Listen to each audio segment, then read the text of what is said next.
All right, turning to a NewsNation story we've been following since its disastrous early days 3 years ago. Of course, that's the 2023 train derailment in East Palestine, Ohio. Last week, we brought you exclusive reporting from our investigative correspondent, Rich McHugh. It detailed test results from a chemical expert named Stephen Petty, who found high levels of toxins in the soil and groundwater in East Palestine. Even worse, Rich's reporting found those results were withheld from residents of East Palestine, who all accepted a settlement after they had all developed some health issues immediately after the derailment.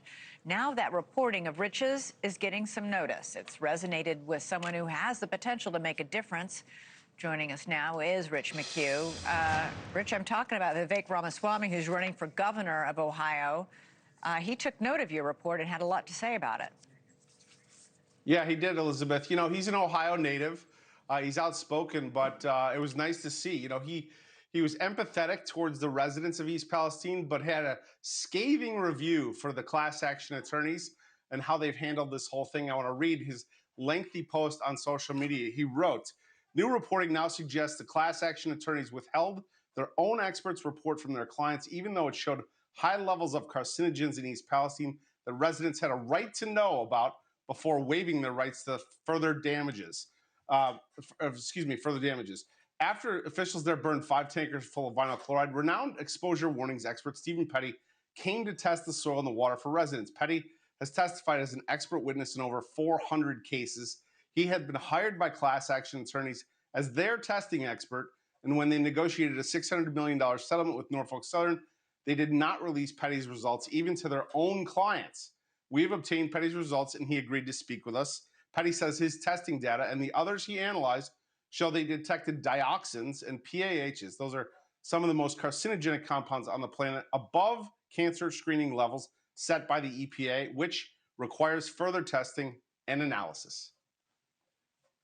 But somewhere between 50 and 70% of the data points, whether they be for dioxins or for PAHs, exceeded screening levels.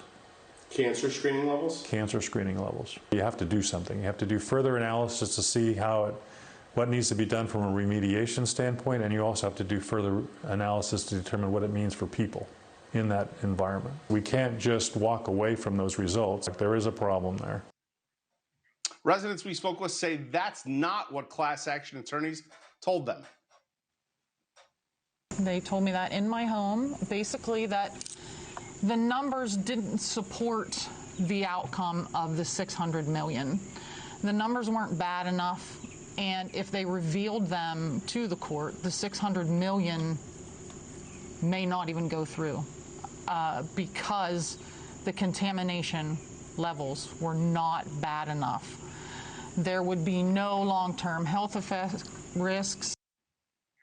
Ramaswamy says after the train derailment, class action attorneys promoted a $600 million settlement claiming families would get $25,000. Instead, lawyers took about $180 million in fees, while residents received far less than advertised, average of $12,000, which is insufficient to cover future cancer-related costs. When lawyers make promises to desperate people, conceal critical information, and collect 9-figure fees while clients are left exposed, that is not justice. Ramaswamy says the people of East Palestine deserve better than this. I agree. We reached out to the class council last week, members of the class council, and we have yet to hear back from a single one of them. Elizabeth? Yeah, I would sure like to hear back. Hope the phone rings at some point soon, Rich. I know you'll be all over it. Thank you so much, Rich McHugh. Thank you for watching. Subscribe below and download our NewsNation app right now on your phone, and you will get fact-based, unbiased news for all Americans.